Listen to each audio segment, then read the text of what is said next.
என் நெஞ்சில் குடியிருக்கும்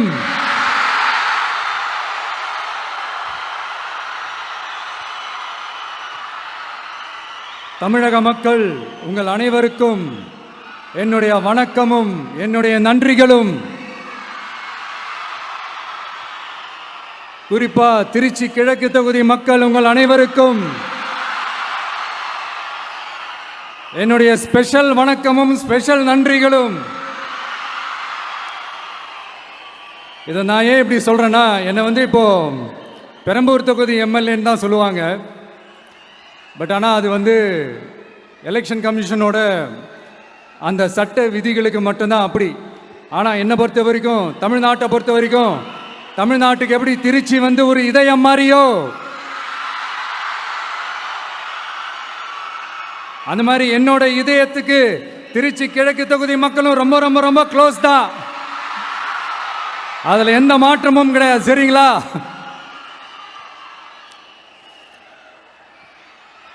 ஆட்சிக்கு சில வாரங்கள் கூட ஆகல.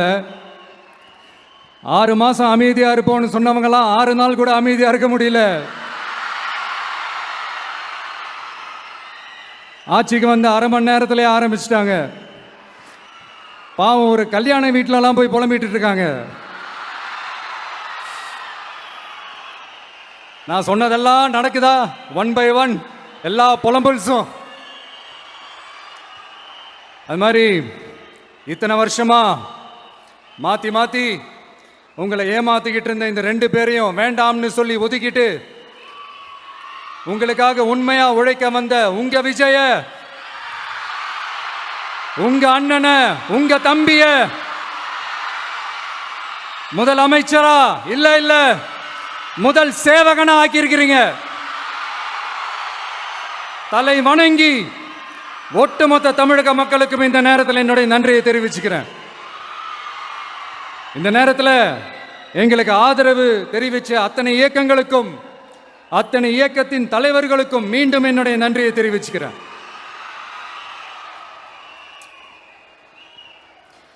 புரட்சி தலைவர் எம்ஜிஆர் அவர்களுடைய முதல் தேர்தலில் கூட இந்த அளவுக்கு ஒரு ஓட் பர்சன்டேஜ் வாங்கலை அப்படின்ட்டு நிறைய பேர் சொன்னாங்க. ஆனால் நீங்கள் டிவி கேட்க அவ்வளோ நீங்கள் ஆதரிச்சிருக்கிறீங்க. நான் எம்ஜிஆர் அவர்களோடலாம் நான் கம்பேர் பண்ணல. எம்ஜிஆர் தான். ஆனால் நாம பெரியார், அண்ணா, எம்ஜிஆர் அவர்கள் வழியில் ஒரு அன்பா உழைக்க வந்த உங்க விஜய், அவ்வளவுதான். 1977 நீங்க போடாத ஓட்டை 2026 நீங்க போட்டிருக்கிறீங்க. என்ன ஒண்ணு, இன்னும் கொஞ்சம் அதிகமா ஆதரிச்சிருந்தீங்கன்னா கொஞ்சம் நல்லா வந்திருக்கும். பட் பரவாயில்ல, ஃபியூச்சர்ல வரப்போற எல்லா தேர்தலையும் உங்களுடைய முழு சப்போர்ட்டை என்னால் வாங்க முடியும்ன்ற அந்த ஒரு நம்பிக்கை இப்போ என் மனசுல ரொம்ப ஆழமா பதிஞ்சிருக்கு. ஏன்னா நீங்க அமைச்சு கொடுத்திருக்கிற இந்த ஆட்சியில எல்லா நன்மைகளையும் நீங்க கண்கூடா பார்க்க தான் போறீங்க அப்படின்ற அந்த கான்ஃபிடன்ஸும் இப்ப என் மனசுல ரொம்ப ஆழமா பதிஞ்சிருக்கு. யார் எந்த நிலைமைக்கு எந்த பொசிஷன்ல போனாலும் இந்த கிண்டலும் கேலியுமா பேசுறது இருக்கதானே செய்யும். நம்மளை பத்தி, நம்ம அரசியலை பத்தி, நம்ம பேச்சை பத்தி இந்த கிண்டலும் கேலியுமா பேசிட்டு தானே இருப்பாங்க. அவங்க எல்லாருக்குமே என் சைட்ல இருந்து ஒரே ஒரு ரிக்வெஸ்ட், தயவு செஞ்சு நிப்பாட்டிடாதீங்க. தயவு செஞ்சு கண்டினியூ பண்ணுங்க. நீங்க தான் என்னோட எனர்ஜி ஃபோர்ஸ். நீங்க பேசிக்கிட்டே இருங்க. நான் மக்களுக்கு தேவையான நல்லதை செஞ்சுக்கிட்டே இருப்பேன். அடுத்து இப்ப நம்ம புதுசா அந்த சூட்லாம் போட்டு வரோம்ல, அதை பத்தி கூட நிறைய பேர், ஏன் நாமெல்லாம் கோட் சூட்லாம் போடக்கூடாதா? அதிகாரம் செய்யறவங்களும் ஆதிக்க சக்திகளும் மட்டும்தான் கோட் சூட்லாம் போடணுமா என்ன? அப்பெல்லாம் எதுவுமே கிடையாது. நான் என்ன கலராவா போட்டு வரேன்? 2 கலர். நம்ம எல்லாரும் மனசு மாதிரியே பிளாக் அண்ட் ஒயிட். எல்லாத்திலும் பிளாக் அண்ட் ஒயிட்டா இந்த விஜய் இருப்பான் அப்படின்னு காட்டுறதுக்கு தான் அந்த கலர். அடுத்து அந்த பிளாக் கூட யாரை குறிக்கும், எதை குறிக்கும்ன்றது நான் சொல்லி தான் தெரியணும்னு அவசியம் இல்லாத உங்களுக்கே நல்லா தெரியும். எல்லாத்துக்கும் இப்படி வழக்கம் சொல்லிக்கிட்டு நசன் பேசுகிற டைப்பும் நம்ம கிடையாது. உங்களுக்கே தெரியும், அதிகபட்சமாக எல்லா மீட்டிங்கிலும் 20 நிமிஷம்குள்ளே தான் நான் பேசியிருக்கிறேன். அதனால் இப்போ மக்கள் என்கிட்ட என்ன சொல்கிறாங்க அப்படின்னா, இந்தப்பா விஜய், நீ எங்களுக்காக உழைக்கிறதுக்காக வந்திருக்கிற, அந்த வேலையை மட்டும் பாரு, உன்னை பற்றி பேசுகிறவங்கள நாங்கள் பார்த்துக்கிறோம் அப்படின்னு சொல்லிட்டாங்க. சரி, ஆனது ஆச்சு. இப்போ என்ன, உனக்கு எதிரிகளே இல்லையா அப்படின்லாம் கேட்டேன். அப்படிலாம் நான் சொல்ல மாட்டேன், அப்படிலாம் நான் நினைக்கவும் மாட்டேன், அப்படி நினைக்கவும் கூடாது. இப்பவும் சொல்றேன், அரசியல் ரீதியா சொல்றேன், 2 பேருக்கு நடுவில் தான் போட்டியே. ஒன்னு இன்னொன்னு, எஸ், ஒன்னு டிவிக்கு, இன்னொன்னு டிஎம்கே. இதுக்கு நடுவில் வேற யாருக்கும் எந்த வேலையும் கிடையாது. ஏதாவது இருக்குன்னு சொல்றீங்க? எலெக்ஷனுக்கு முன்னாடியும் அவங்களுக்கு ஒரு வேலையும் இல்லை, இப்ப எலெக்ஷனுக்கு அப்புறம் சுத்தம். ஆனா இந்த திமுகவும் மற்றும் பலரும் ஒன்னா சேர்ந்துக்கிட்டு இந்த விஜயோட ஆட்சி வந்துடக்கூடாதுன்னு சொல்லி ஒரு கூத்து ஒன்று பண்ணாங்களே, அந்த கடைசி 5 நாள், அடாடாடாடாடா, நமக்கெல்லாம் ஓஹோ இப்படியெல்லாம் கூட நடக்குமோ என்ன கூத்துங்கிறீங்க. ஆனா ஃபியூச்சர் என்னவா இருக்குன்றதை மட்டும் இப்ப நான் சொல்றேன். உங்களுக்காக உண்மையா உழைக்க வந்த இந்த விஜயா, இல்ல இந்த விஜயோட ஆட்சி அமைஞ்சிடக்கூடாதுன்னு தடுக்க நினைச்ச ஸ்டாலின் சாரா, அவ்வளவுதான். இதுக்கு நடுவில் வேற யாரும் எந்த அல்லு சில்லும் உள்ள வந்து நம்மளை தடுக்கிறதோ எதிர்க்கிறதோ ஏதாவது பண்ணாங்கன்னா நிர்வாகம் அதுக்கு பொறுப்பில்லை ராஜா, நிர்வாகம் அதுக்கு பொறுப்பில்லை. ரிசல்ட் என்னவா வரும்ன்றது அது உங்களுக்கே நல்லா தெரியும். நம்மளை ஏளனமா பேசுறதா நினைச்சு அவங்களுக்கு ஆப்பு வச்சுக்கிறாங்க. திமுக நம்மளை தடுக்க, திமுக நம்மளை எதிர்க்க, திமுக நம்மளை அவமானப்படுத்த அத்தனையும் நமக்கு நன்மையே.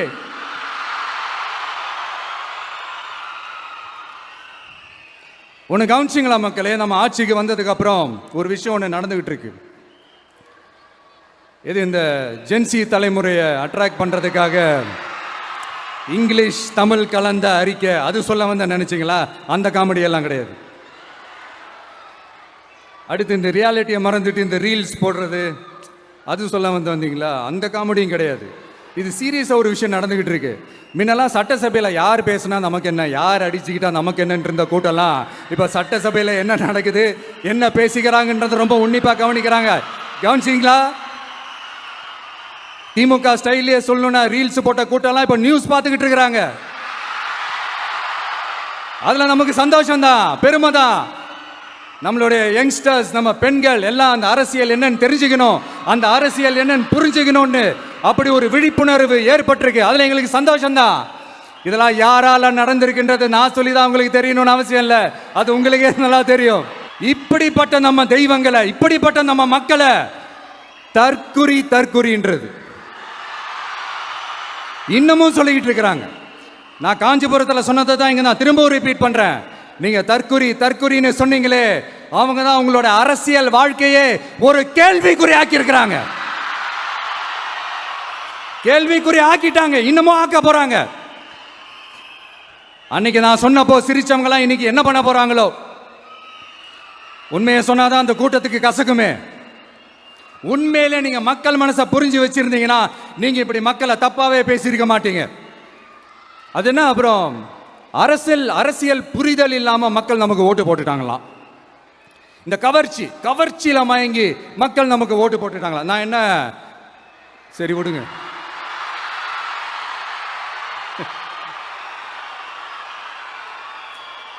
மக்கள் அவங்களுக்கு ஓட்டு போட்டா அந்த மக்கள் நல்லவங்களாம், அதே மக்கள் நமக்கு ஓட்டு போட்டா அந்த மக்கள் கெட்டவங்களா? தற்குறியா? இதே மக்கள் தான் இத்தனை வருஷமா உங்களுக்கு ஓட்டு போட்டுட்டு இருந்தாங்க. உங்களுக்கு மட்டும் என்ன, வேற ஏதாவது பிளானட்ல இருந்து குதிச்சு ஓட்டு போட்டு போனாங்களா? தற்குறியாமா? தற்குறி நல்லா வருது, வேணான்னு பாக்குறேன். எங்க அண்ணன் விஜயகாந்த் அண்ணன் சொல்ற மாதிரி, அண்ணா அவர்கள் ஆரம்பிச்ச கட்சியை ஒரு அடிமை கூடாரம் ஆக்குனது யாருங்க சார்? இப்படியெல்லாம் ஆக்கிட்டு உண்மையை சொல்லு உடன்பிறப்பேவா. உங்களோட அந்த உண்மையான உடன்பிறப்புக்கெல்லாம் என்ன சொல்றாங்க தெரியுமா சார்? திமுக இப்படி ஆனதுக்கு காரணம் அந்த காரணத்தை வெளியிலலாம் போய் தேடாதீங்க, உங்க குடும்பத்துக்குள்ளேயே கேளுங்கிறாங்க. உங்களுக்காக மாடா உழைச்சி தேஞ்சு போய் கிடக்கிறோம். திமுக இப்படி ஆனதுக்கு காரணம் உழைக்காம சொகுசா இருக்கிற உங்க குடும்பத்துக்குள்ளேயே போய் கேளுங்கிறாங்க. ஒவ்வொரு திமுக தொண்டனும் அதை சொல்றாங்க. அதை புரிஞ்சிக்காம நம்மளையும் நம்ம மக்களையும் தப்பா பேசிக்கிட்டு, நீங்க மக்களை தப்பா பேசுனீங்கன்னா இந்த விஜய் வந்து கேள்வி கேட்பான், சும்மா இருக்க மாட்டான். இந்த விஜயும் தமிழ்நாட்டு மக்களும் வேறு வேறு இல்லை. இந்த விஜய் தான் தமிழ்நாட்டு மக்களோட ஒரு உண்மையான ஒரே பிரதிநிதி. இது இன்னைக்கும் சரி, நாளைக்கும் சரி, நாளன்னைக்கும் சரி, இதுதான் நிஜம். மறுபடியும் சொல்றேன், நமக்கும் மக்களுக்கும் இடையே இருக்கிற இந்த பூர்வ ஜென்ம பந்தத்தை, அந்த உறவை ஏதோ இந்த சதிகள் சூழ்ச்சிகள் பண்ணி யாராலையும் எதுவும் கெடுக்கவே முடியாது. கெடுக்க ட்ரை பண்ணீங்க. நம்ம ஆட்சிக்கெல்லாம் வரதுக்கு முன்னாடி என்ன சதிகள், என்ன சூழ்ச்சிகள், என்னென்னலாம் பண்ணி எப்படியெல்லாம் தடுத்துடலான்னு. ஆனால் இப்போ ஆட்சிக்கு வந்த இந்த சாமானிய மக்கள் ஆட்சியை நீங்கள் இந்த எதிர்கட்சியாக இருக்கும் போது ஒன்று யூஸ் பண்ணுவீங்களே, இந்த பழைய டெக்னிக்கு, அதெல்லாம் யூஸ் பண்ணி நம்மளையும் மக்களையும் பிரிச்சலாம்னு நினச்சிங்கன்னா அது ஒரு காலம் நடக்காது. மக்கள்லாம் ரொம்ப தெளிவாயிட்டாங்க சார், ரொம்ப தெளிவாயிட்டாங்க. அதனால ஒரு ஆக்கப்பூர்வமான ஒரு எதிர்கட்சியா செயல்பட்டு மக்கள் மனசை வெல்ல பாருங்க. இந்த கடைசி லாஸ்ட் 1 மந்தா நடந்த ஒரு சில விஷயங்கள் உங்ககிட்ட நான் ஷேர் பண்ணணும்னு ஆசைப்படுறேன். இந்த 200 யூனிட் மின்சாரம், கட்டணமில்லா மின்சாரம் அறிவிச்சோம். அதில் ஆல்ரெடி இருந்த 100 யூனிட் திமுக கொடுத்தது கிடையாது. மேடம் ஜெயலலிதா மேடம் இருந்தப்போ செஞ்சுட்டு போனது. ஸ்டாலின் சார் பதவி போன அந்த கடுப்புல அறிக்கையா விட்டு தள்ளிக்கிட்டு இருக்கிறாரு. என்ன பண்ணீங்க உங்களுடைய ஆட்சியில? மக்கள் பணத்தை, டாஸ்மாக்ல இருந்து அடிச்ச அந்த பணத்தை, ஊழல் செஞ்ச அந்த ஃபைல க்ளோஸ் பண்றதுக்கு அலையா அலைஞ்சிங்க. ஆனா இந்த விஜய் மக்களுக்கு தொந்தரவா இருக்கிற அதே டாஸ்மாக க்ளோஸ் பண்ணா. விவசாயிகளோட அந்த கடனை தள்ளுபடி மேக்சிமம் இந்த 1 மந்த்ல என்ன செய்ய முடியுமோ அதை செஞ்சான். நீங்க தான் அந்த நிதி சம்பந்தமா இருக்கிற எல்லா கேட்டையும் லாக் பண்ணி வச்சுட்டு போயிருக்கிறீங்க. அதை சரி செய்ய வேணாமா? அதை ஒழுங்குபடுத்த வேணாமா? அதனால மறுபடியும் சொல்றேன், இந்த விஜய் பொய் சொல்லி ஏமாத்துறதுக்காகலாம் அரசியலுக்கு வரல. உங்க கூடவே நிக்கிறதுக்காக மட்டும்தான் அரசியலுக்கு வந்திருக்கிறேன். அதுல எந்த மாற்று கருத்துமே கிடையாது. கவலையப்படாதீங்க விவசாய பெருமக்களே. அடுத்து இந்த சட்டம் ஒழுங்கு, அது சரியில்லை இது சரியில்லைன்னு சொல்லி திமுகவும் மற்றும் பலரும் மாறி மாறி கூவுறீங்க. நான் ஒன்று கேட்குறேன், இந்த மாடல் அரசுன்னு சொல்றீங்களே, அதில் என்ன செஞ்சு வச்சுட்டு போயிருக்கீங்க? ஒரு ஊர் விடாம, ஒரு தெரு விடாம போதைப் பொருள் கலாச்சாரம் அப்படியே ஸ்ப்ரெட் ஆகி கொட்டி கிடக்குது. அது அப்பவே இனிஷியல் ஸ்டேஜ் அதை நீங்க கண்ட்ரோல் பண்ணியிருந்தீங்கன்னா இத்தனை பெண் குழந்தைகளை, இத்தனை பெண்களை இழக்க வேண்டிய ஒரு சூழ்நிலை ஏற்பட்டிருக்குமா? எல்லாத்தையும் பண்ணிட்டு பழிய தூக்கி ஏன் மேல போடுறாங்க? நீங்க என்ன பழி நம்ம மேல போட்டாலும் மக்கள் நிம்மதியா வாழக்கூடிய அந்த செயலை கண்டிப்பா இந்த விஜய் செஞ்சு தான் காட்டுவான். அதுக்காக தான் எஃபிஷியன்டான போலீஸ் ஆபீசர்ஸ் நான் அப்பாயிண்ட் பண்ணியிருக்கிறேன். எஃபிஷியன்டான அந்த போலீஸ் ஆபீசர்ஸ் டீம் நான் அப்பாயிண்ட் பண்ணியிருக்கிறேன். பெண்கள் பாதுகாப்பான அந்த சிங்க பெண் காவல் படை நெக்ஸ்ட் வீக் அதை இனாகரேட் பண்ண போறோம். தப்பு செஞ்சவங்களுக்கான தண்டனை, அதுக்கான சார்ஜ் ஷீட் எல்லாமே ரொம்ப ஃபாஸ்டா, ரொம்ப ஸ்பீடா செய்யறதுக்கான அந்த வேலையை செய்ய சொல்லி இருக்கிறோம். கோர்ட்ல கூட தப்பு செஞ்சவங்களுக்கான அந்த கடுமையான தண்டனை வாங்கி கொடுக்கறதுக்கான அந்த வேலையையும் ரொம்ப சீக்கிரமா செய்ய சொல்லி இருக்கிறோம்.